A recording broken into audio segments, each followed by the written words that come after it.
Hey everyone, my name is Rick Sanders. And I'm Christine DeMeo. Welcome to Gigging Solo. Rick, what's been going on in your world?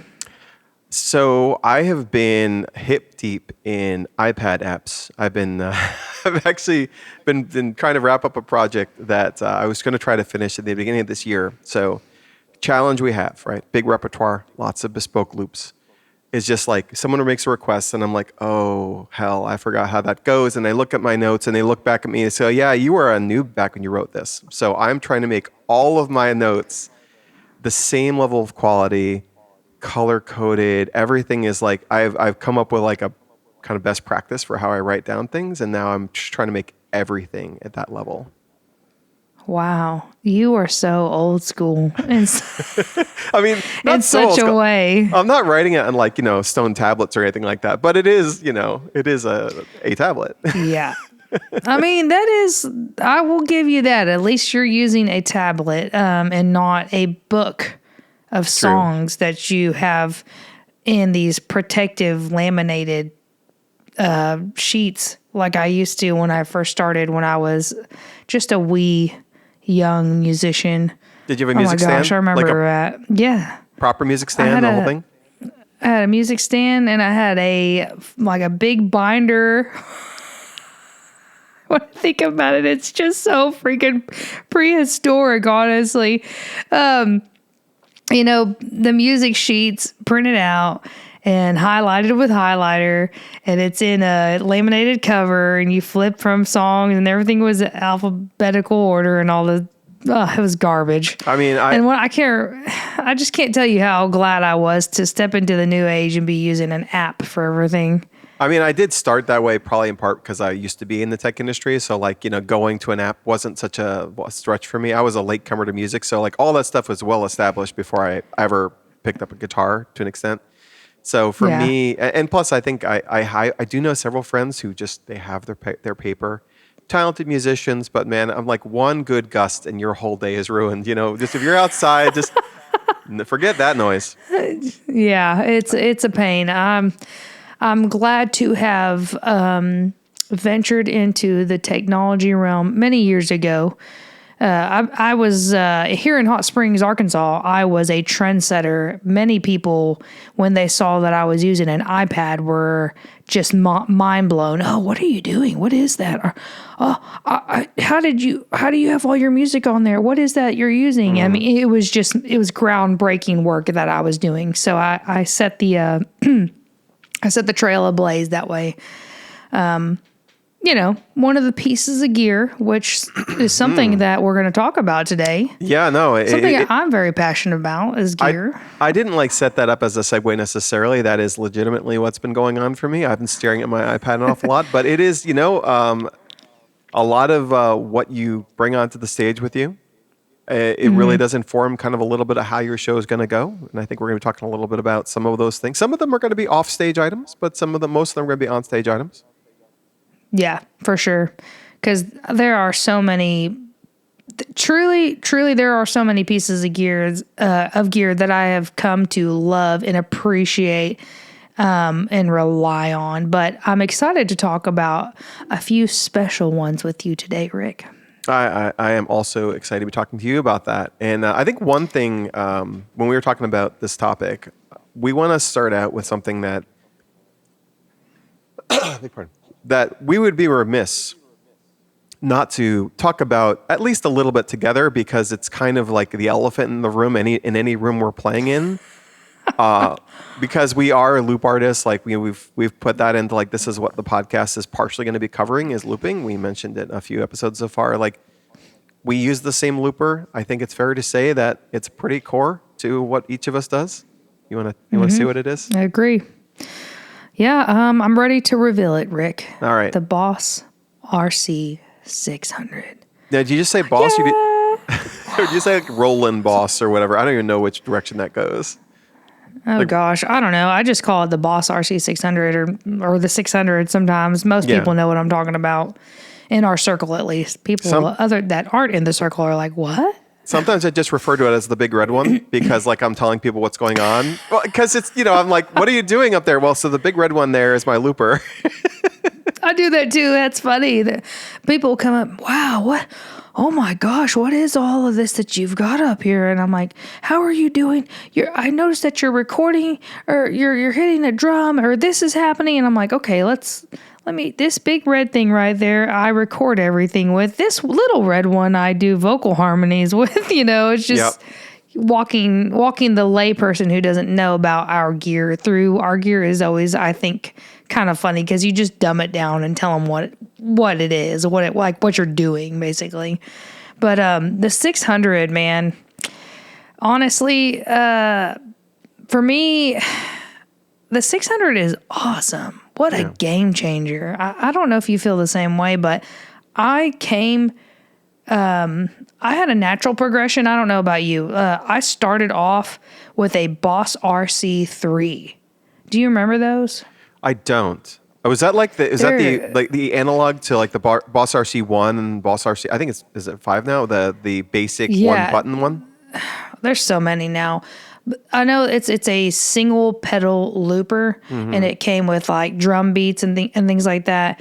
I mean, it's still pretty commonly used, I think, on a lot of people's pedal boards, because it is such a easy, a user friendly looper. And it's just like I said, it's a single pedal looper. It's got some drum beats in it. It's just a really cool looper. I made a progression personally where I started from the single pedal, and then I graduated and went to the RC30, which is the double pedals. Yes. And then, and then from that, I graduated to the RC300, and I loved the 300, but there were quite a few gripes that I had about the 300. That big expression pedal that I just never ever used on it. Didn't you use the 300 as well? You said, and it's also so heavy. My God, it's a tank. So my step, and I'm gonna guess these were probably faster steps for me, just because everything happened in a very compressed timeline for my growth. My first ever gig, I was using a Boss RC. It might have been RC1. It was one of the one button loopers where you, well, I like to say you play Morse code on the little button, and it does different things, right? You can adjust to that. I think that everyone's like, oh my God, so many buttons. I'm like, believe me, 2 is easier than 1. I stand by that. Same. Then I went to the Ditto X4, which is a 2-track looper with a one little effect thing there. And in theory, the X4 should have been and it was an upgrade because it had a dedicated start and a stop, and it had 2 tracks. But I think that if you wanted to stop just one track, it was, how something you generally have to double tap a single button to stop it.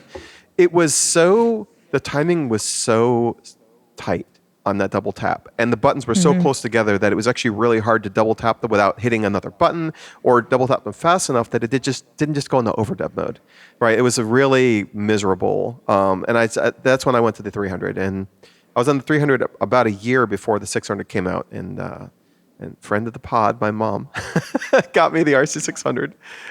Nice. Yeah, so she's like, I want you to get this one. So, and I've since gotten 2 of my own as well, 2 additional ones. So, I've got several of them at this point. But at first, it was just about, can I get it to do what the RC300 could do? I didn't hit the wall on the RC300 because I was too new at that point. A couple of things weren't intuitive or didn't work the way I wanted them to, and those are all quite a lot better in RC600. But yeah, it took a little getting used to.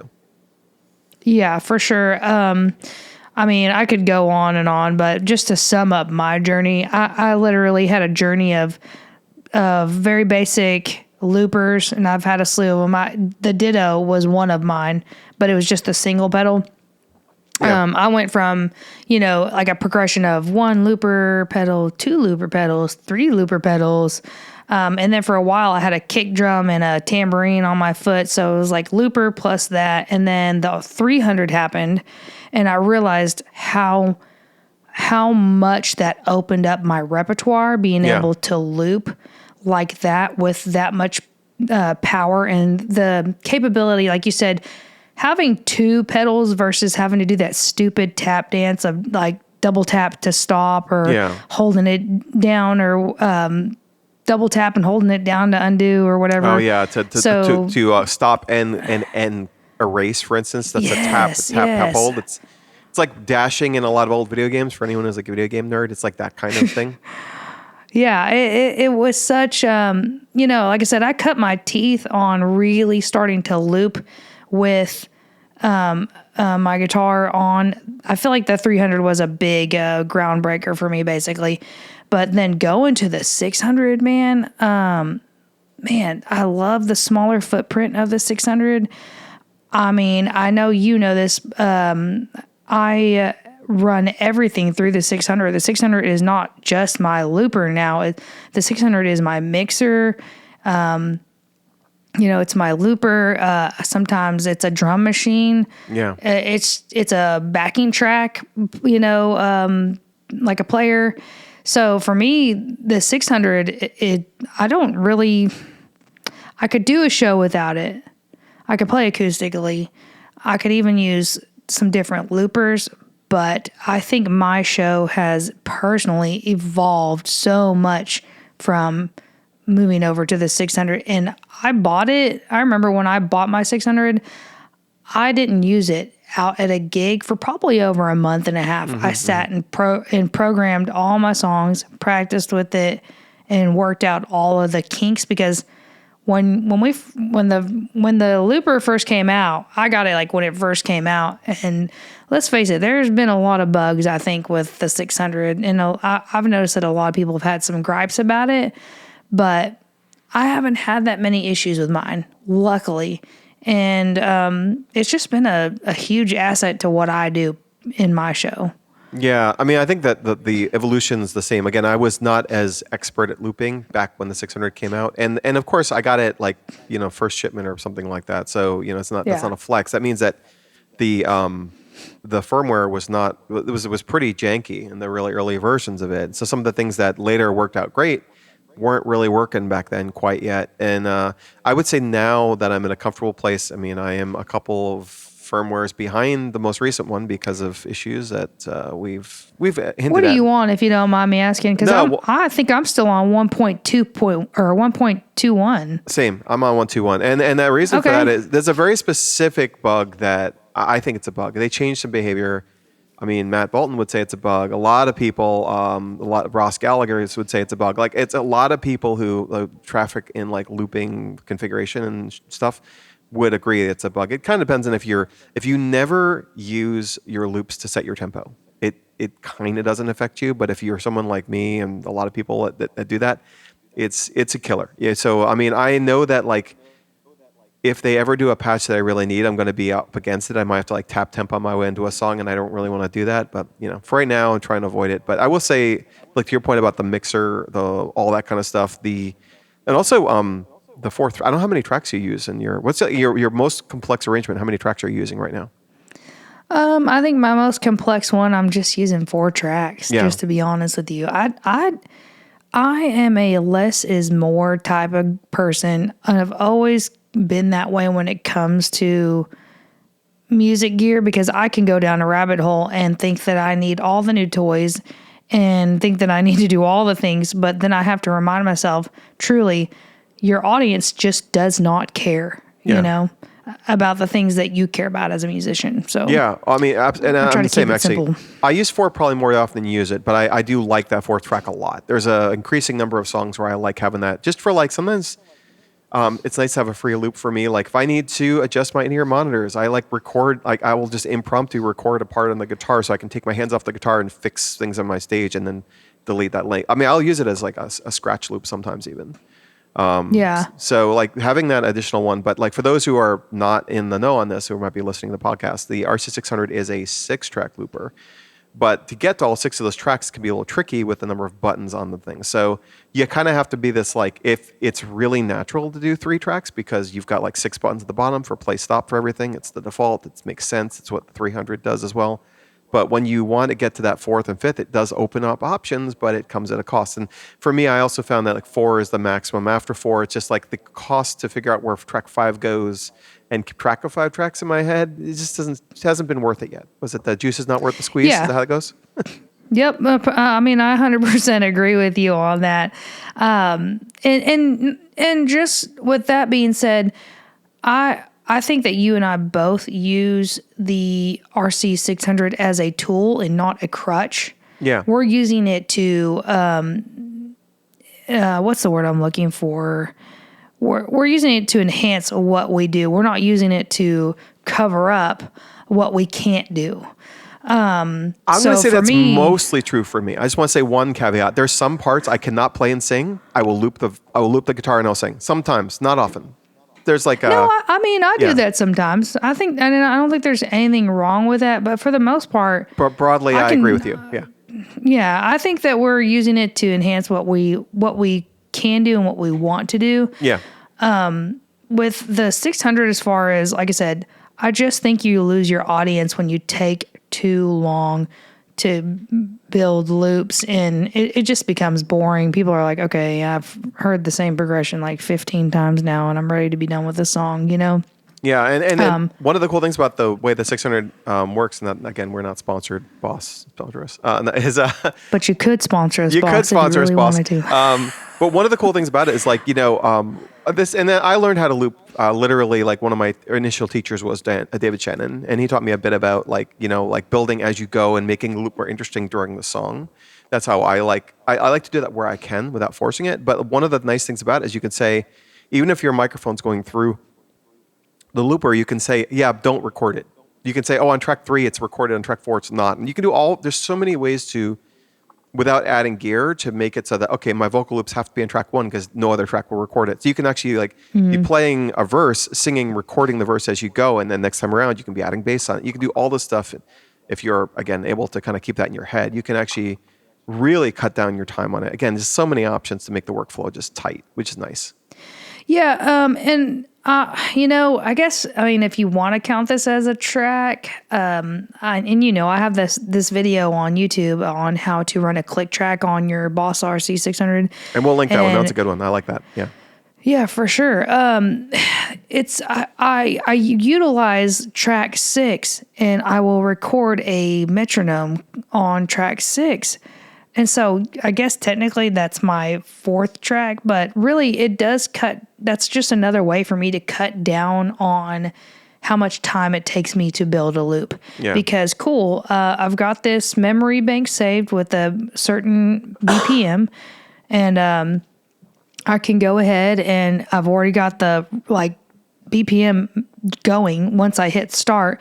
And so that's not something I have to figure out on the fly, and I can just go straight into a guitar part, or I can go straight into a drum part, because I think you said it on our previous episode where you like to stay true to the song and start with like a guitar part. And I do too sometimes, but it's helpful to have, a metronome going so that you don't got to worry about, is this going to sound sloppy once I add the drums in? So absolutely, there's just so many cool things about the 600 that have made my workload and my setup just lighter and easier. And I'm just a huge fan of it. Yeah, no, I again, we'll probably find reasons to talk really at length just about the 600. But up top in this episode, again, we're going to talk about gear and what we like, and it's going to be some things not both of us use, but it's such a core part of what both of our shows are that it made sense just like chat a little bit about it. I mean, on net, it's a love and hate kind of thing, but by far more love than hate. Like there's a couple of things about it that are a little irritating. That firmware one's a big one, but with that being said, it's very powerful. And I find like my most recent pedal board update, I just really was able to clean up a lot of things, a lot of cables. I don't even use a mixer anymore because the 600 covers it. It's just I'm doing stuff with it that I never aspired to do with it when I got it. Yeah, for sure. And I, as far as my 600 goes, oh gosh.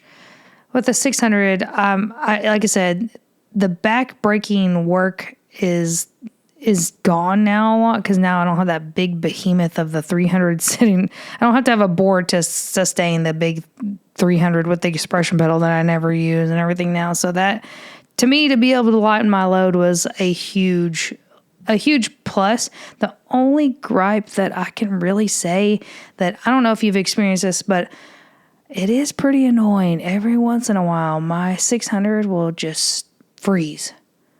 It hasn't happened in a long time, but it'll just freeze and stop, I've been and pretty then lucky it with won't. that. I've been lucky with that too. I have not had that happen much, but I did have it happen. I had it happen once in a 5-hour outdoor gig in the sun. It like overheated, but Well, that that's makes five sense. hours. But That's not too bad. Yeah.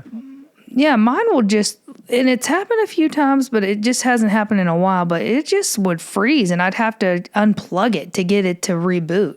Yeah. Oh, and you know what? One other gripe actually, and I want to see if you've had the same issue. My 600 will delete a memory. It'll delete like a memory bank. Let's say I have King of Wishful Thinking on memory bank 15, Yeah. and then all of a sudden I'll boot it up the next time, and memory 15 is blank. Now the presets are still there, but the name is gone. And I'm like, wait a minute, what was here again? What was in memory 15?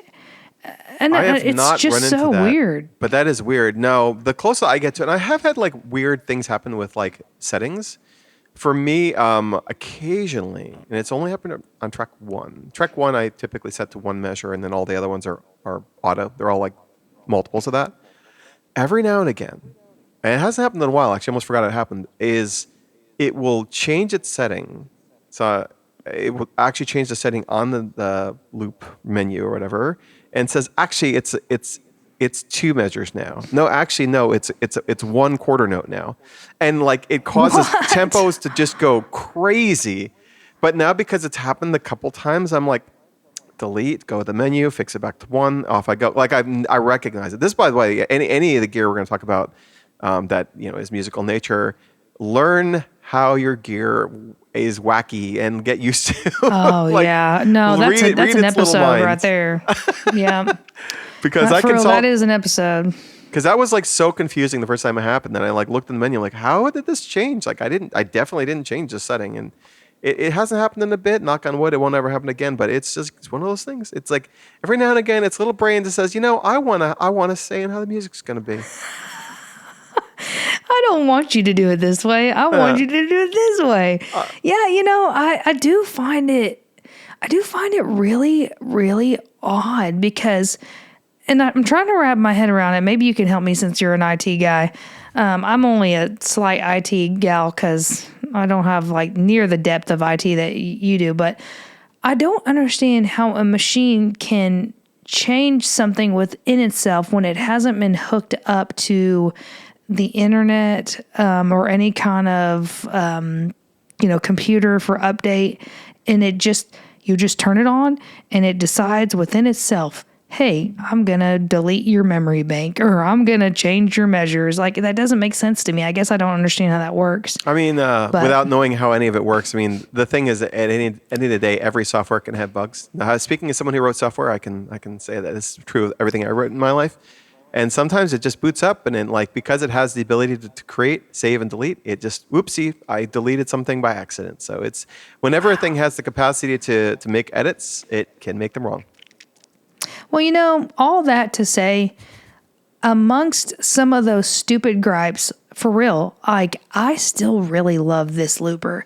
Like I said, for me, the pros greatly outweigh the cons. The fact that my load is lighter, the fact that this is a looper and a mixer, the fact that I can switch from mode 1 to mode 2 and access more tracks is just 10 times better. And then even some of the drum beats are I'll be honest with that. I think the drum beats sound pretty decent too on the 600. So even though I have some gripes, to me, it's still one of my favorite pieces of gear. And I personally don't want to do a gig without it because it makes my life so much easier during a gig. I agree. I mean, it's kind of where the magic is made for me. It's a big part of what I do is built on that thing. So for sure. RC600 thumbs up from us. Yes, thumbs up. Thumbs up for what else? What do you got on your list that I maybe don't have on my list? Well, I got something that I really freaking love. Actually, I might love it more than the 600, just because it hits my multi-instrumentalist heart so fondly. The Roland Octopad. That's that drum machine, that white drum pad that I've got, and it's literally an electronic drum set in a rectangle pad. And to me, I would say to a majority of people, the drums sound great. Roland obviously is, in my opinion, the leader in electronic drum kits. Their e kits are superior to most electronic drum kits out there, and so I really love my Roland Octopad because it's got a realistic feel as far as like when I'm hitting the pads. It's like the bounce back it feels good. It's not too hard. It's not too soft. And then the actual realism of the drum sound great. I also really love the fact I've used it for a gig before as a drummer. Had a friend that hired me to play drums for him while he played acoustic guitar. And he's like, I don't want it to be too loud though. Can you play with brushes or something? I said, I can do something even better. And I hooked up an external kick drum and a hi-hat pedal to the Roland Octopad because it has trigger outputs. Yeah. And I was able to play it like an actual real drum kit, and it sounds great. My That's new super duo, cool. yeah, my new duo, the crash outs. Daniel uses a similar setup with his Roland SPDX. Same gonna type ask of if- vibe. Yeah, I was going to ask if his was the same because I know he's got an 8-pad thing somewhere in the upper right of his kit, I think. Yeah, it's called the Roland SPDX, something like that, and it's very similar to the Roland Octopad. It's more effects driven than the Octopad is, but he's doing basically the same concept. He's got a tiny little electronic drum kit just that he made with that drum pad, and I just think it's such a versatile like piece of kit. It's just so cool, and I don't know if you would agree, but for me, I think it adds to the show instead so. of just finger drumming. And I'm not dogging on finger drumming because I've done it myself with different pieces of gear, but it just looks cooler when I'm up there playing with drumsticks and things like that. I've seen your performances a fair few times, and yeah, I would say like one part of the aesthetic of. I think one of the first videos I saw yours was when you were playing at some like boat show or something like that. It was like an indoor thing. Oh yeah, and that's the first time I saw that you had that set up. I'm like, oh, that's really interesting. Oh, you're using real drum sticks rather, and I'm like, oh, that's neat. You know, like for me that was like, I feel like every looper brings something like different to the equation, or almost. And for me, that was the thing that jumped out right off the pages that we're watching you perform. Yeah, I think for me that's a very much so beloved piece of gear that I can use not only in my solo gig, but I love the fact that I can use it, to play for other people when I get hired for a drum gig and if they need it to be low volume. And it's cool because after playing with Daniel now, I'm like, all right, cool. I want to buy a cool little small kick drum that I can add to my Roland Octopad. So when I get hired to play a gig, it'll look more like a drum set. Yeah. But it's real near and dear to my heart, that Roland Octopad. Yeah. What about you, man? You got something else that you really like? I also have something that has 8 pads, but it's a lot smaller. And I actually. It's the Akai MPX8. I'm gonna guess the 8 is for the 8 pads, but it's just a little finger drumming sample player. It's kind of what you want it to be. I assume like this is my first exposure to anything drumming related really ever. I was actually in New Zealand. I got a chance to see David Shannon play in person, and I saw he had this thing on there. I'm like, oh, that's really cool. And I asked him about it, and I tried it and kind of immediately fell in love. It's for me, my percussion sounds come from my guitar largely, using now an equivalent effect on a different pedal, but like the Boss OC3 kind of like hybrid octaver kind of effect, so that my sound hole acts like a kick drum, for instance. And so my base of my drums is my guitar, but when I want something different, when I want something that changes song to song, when I want an accent, when I want like a hi-hat sound, often I will use some sounds on the MPX8. And I also kind of borrowed a trick that I saw Carl Wachner do. I do actually have a little sound that can handle that when someone tips me. It's a little Mario sound. It's a little Mario coin sound, which kids Nice. love. Oh, Like I love that. so. You get to kind of do stuff like that. One time I was doing a cover of. Do you know of Monsters of Men, Little Talks? That song. Yes, I think so. So there's like a breakdown in the song that has like an actual like thunder crash kind of sound to it, and I literally recorded a thunder crash and put it or found one and like put it on there and put it in the middle of the song. Yeah, you get to like weird one-off stuff that doesn't fit anywhere else. So for me, it's the Swiss Army knife. I don't do a lot of finger drumming. I can. There are songs where I will use a kick and snare and build drum grooves on it, but I'm not a drummer first. I'm a guitarist first. But yeah, for me, having the ability to have like those little snaps and claps and stuff like that, just something on the 2 and 4, or the 2 or 4 Yeah. even, like that stuff is like where it really shines for me. Yeah, I've seen you use the Akai. I have seen David Shanahan, and then I just saw somebody else using it the other day. I think it's a really useful little piece of gear, and I want so badly to have a smaller setup to where I can use something like that, to where I'm not hauling out my octopad and Yeah. my big pedal board and things like that. But I think it's also just so important to always remember when it comes to gear. Yeah, so and so might be using this piece of gear and it looks really cool and they make it sound awesome, but you have to find something that you feel comfortable performing on, that you feel fits your vibe and your set. And for me, I've just always felt the most comfortable using drumsticks when I'm playing a beat. And so Yeah. that's kind of why I've stuck with the Octopad for so long. But it Yeah. definitely, for me, the appeal of the Akai, the MPX8, I like the simplicity of it. I think it'd be something I could definitely entertain trying, at least, Yeah, one of the nice thing about you mentioned the size, like it's so small. Obviously, it's like but it's literally like a miniature octopad in a sense. But I literally use an iPad holder, like a Hercules iPad holder, and like connect it to my mic stand. So there's no footprint increase for my setup, and that's the main reason I use it like that. Oh, I love that. I think I'm jealous, honestly, because I saw that David Shanahan does that too. Uses an iPad holder to hold his drum, and I just think, personally, his setup, and I'm pretty sure it was yours too, but it just looks clean. Yeah. It doesn't look like a big cluttered stage, and I always try to make sure that my stage doesn't look cluttered. I try to keep a clean aesthetic.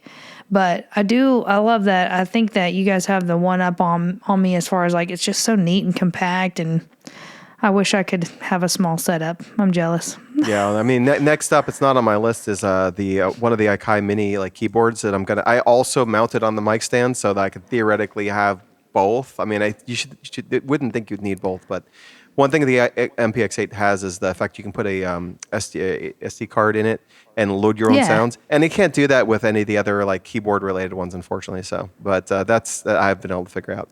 So that's Man, I've looked into that the Kai, what is it, the MPK Mini Play 3 or Mini Play or Mini. Yeah, that's just like a bunch of different ones. something like that. I don't know, Yeah. but I think that's a cool piece of gear too. Honestly, if you do end up adding that to your set, now that is something I think I could definitely get behind, because I'm trying to learn piano, and I would love to add some parts in there. And there's no footprint. Again, if you mount it that way, then that's the thing. What else you got on your list, Christine? Oh man, one of my favorite pedals I think that I've discovered within the past few years is the HX Stomp. Mm-hmm. Man, I love, love, love that modeler. I literally have replaced so many pedals with the HX Stomp. I mean, I'm able to get an octave pedal. I get all my guitar leads and delays and choruses. I've got a pedal setting on the HX Stomp right now that I'm able to do like a swell without having to use a volume pedal. Mm-hmm. So that's really cool. And then on top of the fact that, because of your wonderfulness sending me a MIDI cable, I love it. It plays so nicely with my RC600. I don't have to even do tap tempo anymore, which is, I'll be honest, it's freaking great. Like I just literally go to my memory bank and the RC600, sends that signal to the HX Stomp of the BPM, and it links up, and I just get to start playing. I feel like it's cut down on a lot of the stress of making sure I've tapped it in just right now, Yeah. and I can get to my looping quicker. So I'm a big fan of the HX Stomp. Like I said, small footprint. Sounds are great. I do have a really nice acoustic preamp setting also. That was another pedal I was able to get rid of. I used to have a LR Bags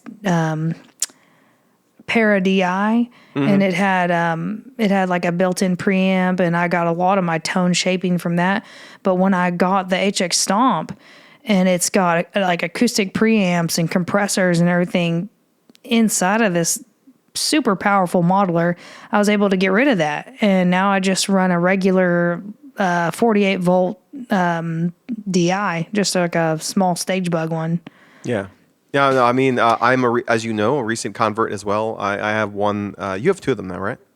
Yep, got Yeah. two. That's how much I liked it. Yeah, and I have one now, I'm kind of instantly in love. Like I think you said in a past episode that like it sounds like things just sound a little better through it, and I'm finding that to be the case. Like my bass tone that I have, like I basically was able to find I found a video online where you can emulate that kind of split octave thing, so I get the same benefit I used to have with the Boss OC3, and now I have that through the HX Stomp.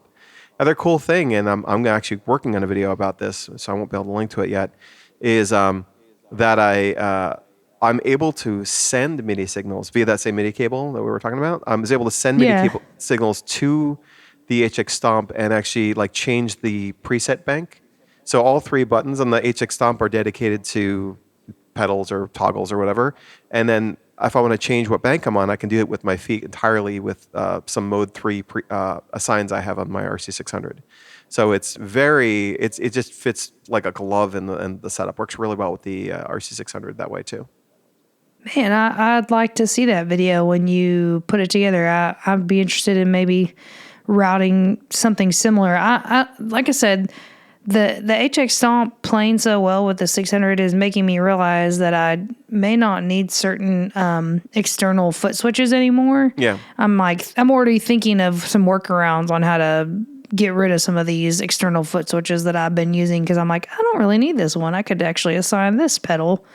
Going back to my love of the 600, I could actually probably, this is one of the things I really love about that pedal, is the ability and freedom to assign certain pedals a different job than what they originally came with. Oh yeah. Because I'm already thinking, okay, I can actually assign this pedal on the 600 to do this on this memory bank and get rid of this stupid little pedal that I've got here doing this one job on this one song so far. Yeah. So yeah, it's cool. It's a great choice, though. I mean, I'm definitely bought on the HX Stomp. I'm looking to get a second one. I'm in the midst of building a second pedal board, and space is a big consideration for that one. And I think it's going to be a pretty, like between the 600 and the HX Stomp, that's at most of the functions I need in two pedals, and that's a big deal. That's very efficient.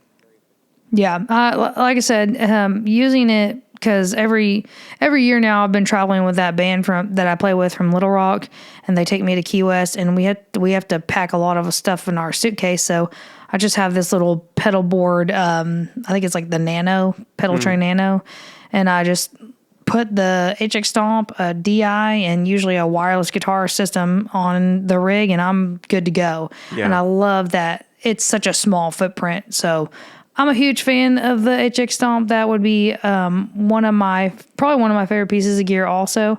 But what's another one that you think that you like that maybe isn't so much like a pedal or anything? Yeah, so I've got something that's so we got to go back a little bit for this. So when I first started playing, I remember one of the first venues that would let me play for them. I was I don't know, maybe a 5-minute walk from where my car was to where I needed to play, and that 5 minutes on one particular day was very rainy, and it was like 6 trips from my car to bring all my gear into this little venue. It was miserable. So Wow, that sucks. plus I might be north of 50 and my back was a little achy at the time. So it was not any fun. So for me, the rock and roller cart, or I think I have the multi-cart, one of the multi-cart ones, Yeah. game changer. I think you did a video on this at some point. I want to say I saw yours either right after or right before I bought it, something like that.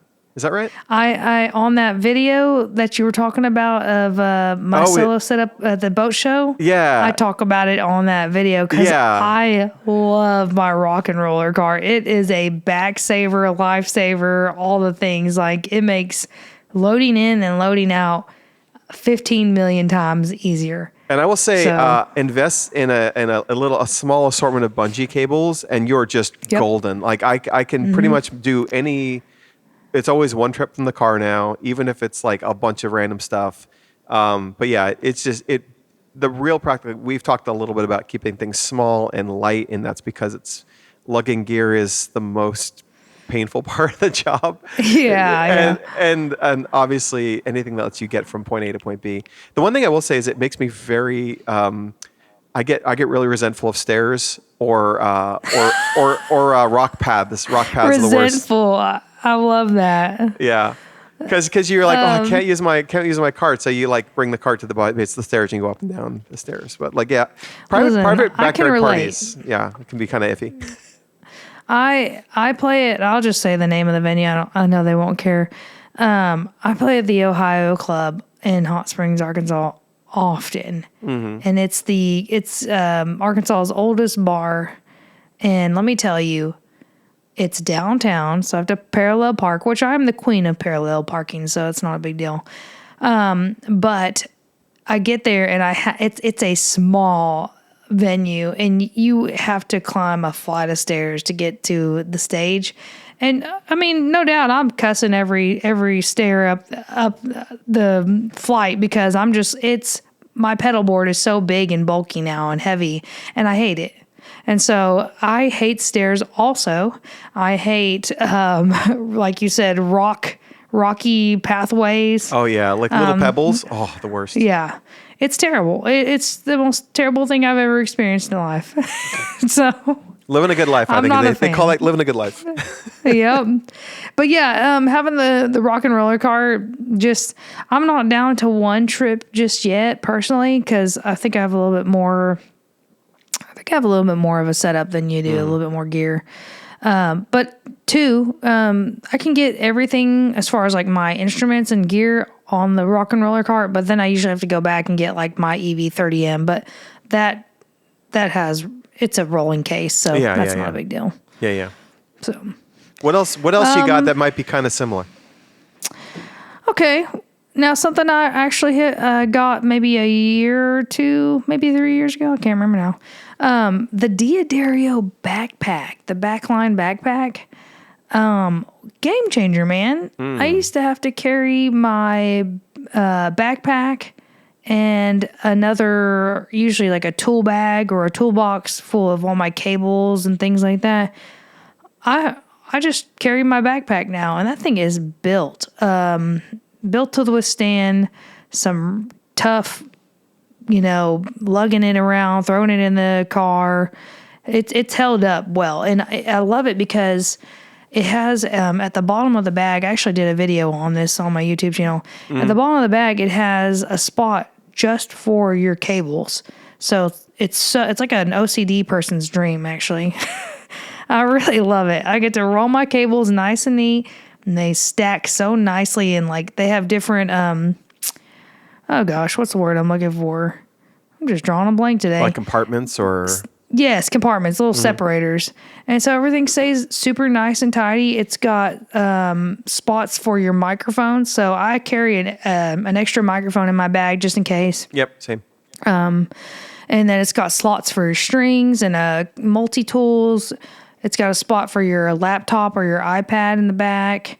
It's just Diodario just did a good job on this backpack. Because I was looking at either the Diodario or the mono backpacks, and I ended up going with a Diodario. And I've been a huge fan. Like I said, the fact that I could eliminate another bag to carry and just carry it all my stuff in that one bag, it's been a game changer. I mean, I'm kind of sort of in the market for that too, because there's one. I'm actually using an old, I beg pardon, an old broken backpack for like I have these little QR codes I use to do requests, and I have just like that stuff and like some cables, and but it's kind of a janky thing. I want to replace it with something that's more robust, basically. So I might look at that actually and possibly get that. Yeah, it's cool because they have two sizes, and I've got the bigger one because I have a little bit more gear that I need to lug around. But they have a smaller one too. But I mean, they've gotten good reviews, and I know other people that have used them also that just really love them. And I've been a huge fan. Like mine has held up because I do feel like sometimes I'm not the most gentle person with some of my gear. Yep. So I feel like Guilty. if it can make it through Christine, then it's gonna hold up. So. Nice. But what about you? Do you have anything else that you're just like, man, this has changed my life? I've got one last one, and this is funny. So, like, I think the rock and roller cart maybe was you, maybe my friend Todd, which we mentioned on the podcast before, kind of turned me on to the rock and roller cart. The Akai MPX8, I mentioned David Shannon. This one, next one, I just saw a random YouTube video, and I'm like, I want that. And it is the Electro Harmonix Mel 9. It's a synthesizer pedal. And I got it because it sounded kind of neat. You know, it's kind of cool. And what I've found is it's a very useful way to get a different sound out of the guitar. Now it has a lot of settings like flute and clarinet and saxophone, like what they call those things, you know, but it doesn't really sound like those instruments. It just sounds like flavors of synth. Also has like a low choir and a high choir. And I think I've used almost all of the settings in one song or other. Like one of my favorite uses is like a really fun way I think about it is Dancing Queen, right? That part, that like synth, literally put on a little distortion on the guitar to kind of thicken up, put it through the high choir setting. It's not a dead ringer, but it's a pretty convincing version of that through an acoustic guitar. And it's just like really gives a song something different. Again, similar, like I guess both the musical gear things I mentioned, they let me make the song sound different from each other because everything is fundamentally more or less the same effects, same guitar, same vocal, right?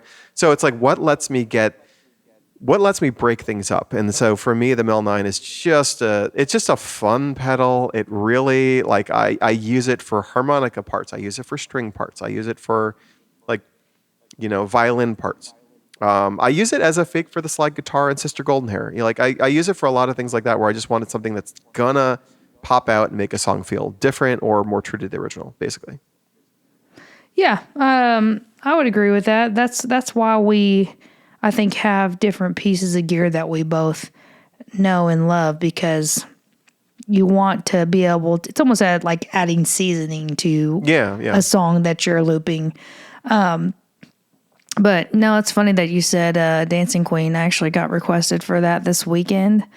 And man, that song slaps. I gotta add that to my. I gotta add that to my set list for like a serious more like it's gotta be in the rotation because the girls lost their minds on that song. So I mean, a wise person very recently told me that anything that gets the girls moving is good for a show, and Dancing Queen. Oh my God, it does. I mean, I also do Mamma Mia, but I do, and I actually I love my loop for that song too. That loop is so much fun to do. It's a lot of very, very fast tapping, but yeah, Dancing Queen. If you're not doing that song, give it a look. I mean, if you're a dude with a low voice and you're wondering how to do it, you can give my version a look if you want. I'm sure I have a version on some of my lives or whatever, but it's very it's fun. It's a fun song. It is a fun song. I'm definitely going to add that into my set list more often. But I'm glad we were able to talk about some gear because we're a bunch of gear nerds, and I feel that this was very therapeutic for both of us. Yeah, no, a lot of our episodes have been like on all the messy stuff, like how do you get people to like you and be professional. It's like no, what if you want to just have fun? We're making music. Let's talk about how we make some music. Yeah, let's talk about gear because really we're all a bunch of gear junkies. Us musicians, We all got problems. We just want to buy more gear. I mean, I feel like this also I might feel be. like I constantly fight that urge. This is going to be our probably most expensive episode to listen to this point, I'm going to guess, for people as well. So you're welcome, everybody. Yep. Now go out and buy all the things that we just talked about today, and I will thank say, us later. Here's my responsible shopper slant at the end. I will say that I personally found it very beneficial most of the time to just try these things one at a time. Like if you're going to add something, I that's kind of how, like when we talk about the RC600, like for me it was use something until you kind of hit the walls on it, decide which walls you want to break through, and then look to the thing that's going to get you to the next wall. I mean, that's like how a lot of these things happen for me. Yeah. No, I think that's great advice. I could have saved myself a load of frustration in my younger years.